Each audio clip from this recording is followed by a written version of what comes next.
آج کا جو دن ہے کوئی اچھی خبر لے کر سامنے نہیں آیا۔ دنیا اپنے اختتام کی جانب گامزن ہے۔ دنیا بھر میں جنونی حکمران جو ہیں وہ اس وقت اقتدار میں ہیں اور پوری دنیا میں جنگیں لگی ہوئی ہیں۔ روس کی اور یوکرائن کی جنگ لگی ہوئی ہے، وہ سمجھ لیں کہ پاؤں کا کانٹا بن چکا ہے۔ صدر ڈونلڈ ٹرمپ کی انا کا مسئلہ بنی ہوئی ہے۔ امریکہ نے ایٹمی دھماکہ کرنے کا اعلان کیا ہے۔ آخر امریکن فالکن کو یہ ضرورت کیوں محسوس ہوئی ہے؟ جو بغل بچہ ہے شمالی کوریا کا، جو کہ روس کا ہے، کم جونگ ان، اس کو متحرک کیا گیا اور اس نے ایک ایسے خوفناک ہتھیار کا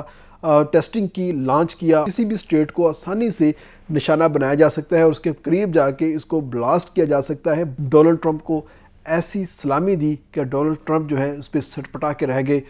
السلام علیکم، میں ہوں طیب سیف۔ آج کا جو دن ہے کوئی اچھی خبر لے کر سامنے نہیں آیا۔ اگر میں آپ کو کہوں کہ دنیا اپنے اختتام کی جانب گامزن ہے تو یہ کچھ غلط نہیں ہوگا۔ دنیا بھر میں جنونی حکمران جو ہیں وہ اس وقت اقتدار میں ہیں اور ان کی مختلف حرکتوں کی وجہ سے، اناؤں کی وجہ سے پوری دنیا میں جنگیں لگی ہوئی ہیں۔ کوئی جنگیں رکوانے کی کوشش کر رہا ہے اور کوئی جنگ بھڑکانے کی کوشش کر رہا ہے، اور اس وقت جو روس کی اور یوکرائن کی جنگ لگی ہوئی ہے وہ سمجھ لیں کہ پاؤں کا کانٹا بن چکا ہے۔ وہ جنگ رک نہیں رہی، جو کہ صدر ڈونلڈ ٹرمپ کی انا کا مسئلہ بنی ہوئی ہے، اور اس کی وجہ سے وہ روس کو مختلف دھمکیاں دیتے ہیں، اس کے اوپر پابندیاں لگاتے ہیں، اور وہ تمام ممالک جو روس کے ساتھ کسی بھی قسم کی تجارت کرنا چاہتے ہیں اس کے اوپر بھی پابندیاں لگاتے ہیں۔ اور نتیجے میں کیا ہو رہا ہے کہ یہ برفانی ریچھ روس بھڑک رہا ہے، اور اس کے بھڑکنے سے دنیا میں جدید سے جدید ہتھیار جو ہیں وہ سامنے آ رہے ہیں، بلکہ اس کو جدید کہنا غلط ہوگا، بلکہ قاتل ہتھیار، تہلکہ خیز ہتھیار جو ہیں وہ سامنے آ رہے ہیں۔ اور اس کا نتیجہ کیا نکلا ہے کہ 1992 کے بعد پہلی دفعہ، یعنی کہ کل 33 سال کے بعد، امریکہ نے ایٹمی دھماکہ کرنے کا اعلان کیا ہے۔ اور صدر ڈونلڈ ٹرمپ نے اپنے جو تمام تر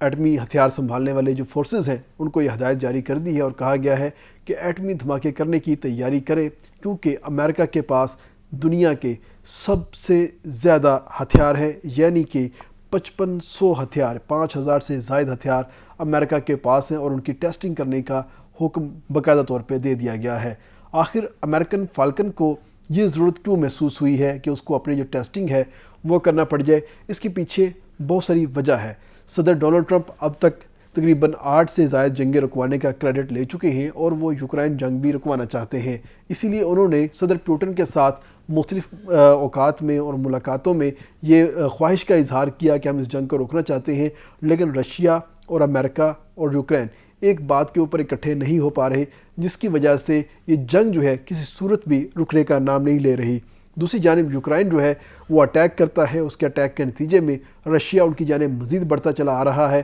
اور ان کی مزید زمین کے اوپر قبضہ کرتا ہوا دکھائی دے رہا ہے۔ اور اس وقت صورتحال یہ ہے کہ صدر ڈونلڈ ٹرمپ جو ہے وہ ایشیا کے تاریخی دورے کے اوپر موجود ہیں، اور روس جو ہے اس حوالے سے بھی متحرک ہے۔ سب سے پہلے جیسے ہی صدر ڈونلڈ ٹرمپ جو ہیں وہ جاپان پہنچے اور انہوں نے کوریا جانے کا فیصلہ کیا، تو اس دوران فوری طور پر جو بغل بچہ ہے شمالی کوریا کا، جو کہ روس کا ہے، کم جونگ ان، اس کو متحرک کیا گیا، اور اس نے ایک ایسے خوفناک ہتھیار کا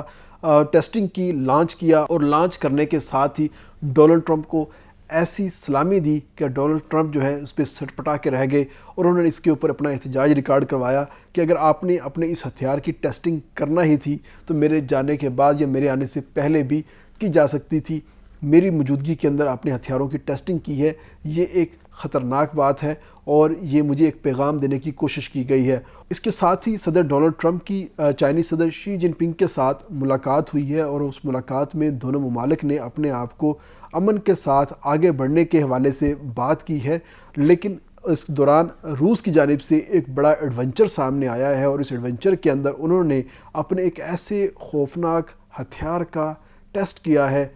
جس کا آج سے پہلے کسی ملک نے نہیں کیا تھا۔ ایون امریکہ نئی نئی ٹیکنالوجی، نئے نئے ہتھیاروں میں اپنا کردار ادا کرتا ہوا دکھائی دیتا ہے۔ امریکہ کے پاس بھی یہ ہتھیار نہیں ہے جس کا روس نے باقاعدہ طور پہ ٹیسٹ کر دیا ہے، اور آپ اس کی ہولناکی، اس کی خوفناکی کا اس صورت میں مقابلہ کر سکتے ہیں، ہم اس کا آپ اندازہ کر سکتے ہیں کہ یہ جو ٹیسٹ ہے اگر یہ چل جائے، اس کا باقاعدہ طور پہ اس بم کو لانچ کر دیا جائے کسی بھی ملک کے خلاف، تو یہ وہاں پر ایک بہت بڑی سونامی جس کو کسی صورت بھی کنٹرول نہیں کیا جا سکتا، اس کا یہ آغاز کر سکتا ہے۔ اگر ہم سونامی کی بات کرتے ہیں تو سب سے آخری جو سونامی ہے وہ 2004 میں آیا تھا اور اس نے انڈونیشیا کے جزیرے سومترا کو آ کے نشانہ بنایا تھا، اور اس میں تقریباً 80 سے 100 فٹ کی ایسی لہر بلند ہوئی تھی، یعنی کہ 10 منزلہ عمارت کے برابر کی پانی کے اندر ایک ایسی لہر بلند ہوئی جس نے تقریباً 2.5 لاکھ لوگوں کی جان لے لی اور 14 ممالک اس سے متاثر ہوئے تھے۔ یہ اتنی جان لیوا سونامی کی لہر تھی کہ آج تک اس سے بڑی سونامی کی لہر جو ہے کسی بھی جزیرے کے ساتھ نہیں ٹکرائی، اور نہ ہی اتنا بڑا نقصان جو ہے وہ سامنے آ سکا ہے، اور اس لہر سے پوری دنیا متاثر ہوئی تھی اور سب سے زیادہ 14 ممالک متاثر ہوئے تھے، جس میں سری لنکا، انڈونیشیا، بھارت، چین اور مالدیو جیسے بڑے جو دیگر ممالک ہیں وہ اس کے اندر شامل ہیں۔ لیکن اگر ہم مکمل طور پر دیکھیں کہ یہ جو روس نے اپنی نئی ٹیسٹنگ کی ہے، نیا جو اب اس نے اپنا ہتھیار لانچ کیا ہے، وہ ہتھیار جو ہے کتنی خوفناک تباہی پھیلانے کی اہلیت رکھتا ہے، اس کا اندازہ آپ اس سے لگا سکتے ہیں کہ یہ آبدوز کے ذریعے ٹورپیڈو جو ہے اس کو فائر کیا جائے گا، یعنی انڈر واٹر اس کو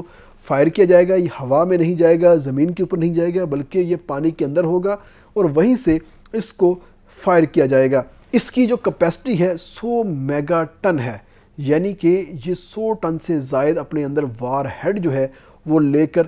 جا سکتا ہے، اور وار ہیڈ جیسے ہی اپنے مطلوبہ ٹارگٹ تک پہنچیں گے، اس کی جو رینج ہے وہ 6200 میل ہے، یعنی کہ اگر رشیا سے یہ فائر ہو تو امریکہ کی کوئی بھی اسٹیٹ اس کی جو زد ہے اس سے محفوظ نہیں رہ سکتی۔ کسی بھی اسٹیٹ کو آسانی سے نشانہ بنایا جا سکتا ہے اور اس کے قریب جا کے اس کو بلاسٹ کیا جا سکتا ہے۔ 6200 میل اس کی کل جو کیپیسٹی ہے وہ یہ ہے، اور جیسے ہی یہ پھٹے گا اور اس کے پھٹنے کے ساتھ جو سب سے بڑا دھماکہ ہوگا وہ اتنا بلند ہوگا کہ یہ آج تک کے جتنے سونامی ہیں ان تمام کو ملا لیا جائے تو وہ بھی اس کے سامنے زیرہ کے مترادف ہوں گے۔ اتنی بلند لہر جو ہے وہ سامنے آئے گی، 1000 میٹر سے زائد بلند لہر جو سامنے آئے گی، جو کہ متعلقہ عمارت کو، متعلقہ علاقے کو، متعلقہ ملک کو صفحہ ہستی سے مٹانے کی صلاحیت رکھتی ہے۔ اب تک ایٹم بم جو ہے سب سے مہلک ہتھیار تھا، اور ہیروشیما اور ناگاساکی کے اوپر وہ جب بم برسائے گئے تو وہاں پر لاکھوں لوگ یک جنبش قلم جو ہے وہ ختم ہو گئے، اپنی زندگی کی بازی ہار گئے، مگر اس کے باوجود وہاں پر بہت سارے لوگ ایسے تھے جن کی زندگی بچ گئی تھی۔ مطلب اگر آپ کے اوپر ایٹم بم کا اٹیک ہوتا ہے تو آپ اگر کسی مٹی کی دیوار کے نیچے آ جاتے ہیں یا مٹی کے بنکر کے اندر چھپ جاتے ہیں تو آپ کے بچنے کے چانسز ہیں، لیکن اگر 100 میٹر 1000 میٹر سے بلند پانی کی دیوار آپ کی جانب آ رہی ہے تو آپ خود حساب لگائیں کہ آپ کا اس میں بچنا ممکن ہے یا نہیں ہے۔ اور اسی چیز نے امریکہ کو یعنی کہ ڈونلڈ ٹرمپ کو پریشان کیا ہے، اور امریکہ نے 1992 کے بعد پہلی دفعہ باقاعدہ طور پر اپنے جو میزائل سسٹم ہے اور ساتھ ہی ساتھ جو نیوکلیر سسٹم ہے اس کو ایکٹیو کرنے کا اعلان کر دیا ہے، اور اس کو جیسے ہی ایکٹیو کیا ہے یہ 1992 کے بعد یہ پہلی ٹیسٹنگ ہوگی امریکہ کی جو کہ زمین کے اندر کی ہے۔ اس سے پہلے جتنی وہ ٹیسٹنگ کرتا رہ گیا ہے وہ الیکٹرانک ٹیسٹنگ ہوتی تھی، اور اس میں جس دھماکوں کی ٹوٹل جو کیپیسٹی ہے اس کو چیک کیا جاتا تھا، شدت کو چیک کیا جاتا تھا، اور امریکہ نے آج تک 1032 ٹیسٹنگ کی ہے، اور آخری ٹیسٹنگ اس نے 1992 میں کی تھی، اور اس کے بعد 1996 میں انہوں نے معاہدہ کیا تھا کہ امریکہ اب اپنا یہ جو ایٹم بم ہے، ہتھیار ہے، اس کو نہیں چلائے گا، مگر اس معاہدے کی اس کے بعد کوئی بھی تجدید سامنے نہیں آئی، جس کی وجہ سے ہم سمجھ سکتے ہیں کہ امریکہ اب اس معاہدے سے ہٹ چکا ہے، اور ہٹنے کے ساتھ ہی اب ایک بڑی موو سامنے آئی ہے کہ ڈونلڈ ٹرمپ نے اپنی آرم فورسز کو اس حوالے سے ہدایت جاری کر دی ہے کہ اپنے نیوکلیر ویپن جو ہے وہ تیار رکھیں اور اس کی ٹیسٹنگ جو ہے وہ کی جائے، کیونکہ امریکہ دنیا کے سب سے زیادہ مہلک ہتھیار رکھتا ہے، لیکن رشیا نے ایک ایسی دستک دی ہے، اس دستک نے پوری دنیا کو جہاں پر پریشان کیا ہے، تو امریکہ کے سر کے اوپر خطرے کی گھنٹی بج گئی ہے کہ ان کی تمام تر ریاستیں اس وقت روس کے نشانے پر ہیں، اور روس اب تمام تر امریکہ کو صرف پانی سے ڈبونے کی صلاحیت رکھتا ہے، اور اب روس کو روکنے کے لیے امریکہ نے اپنے جو مہلک ہتھیار ہیں، نیوکلیر ہتھیار، ان کو تیار کر لیا ہے۔ اب دیکھنا یہ ہوگا کہ ان ہتھیاروں کو دوبارہ واپس ڈبے میں یا ان کے سسٹم کے اندر بند کون کرواتا ہے۔ اگر خدا نہ خواستہ یہ ہتھیار چل گئے تو سمجھیں کہ پوری دنیا جو ہے وہ ختم ہونے کی طرف شروع ہو جائے گی، اور پوری دنیا کا بشمول میرے اور آپ کے وجود جو ہے وہ ختم ہو جائے گا۔ اللہ نہ کرے ایسا ہو، اس سے پہلے ہی کچھ بیچ میں لوگ پڑے اور اس سارے معاملے کو سیٹل ڈاؤن کروائیں تاکہ دنیا اپنی تباہی کی طرف نہ بڑھ سکے۔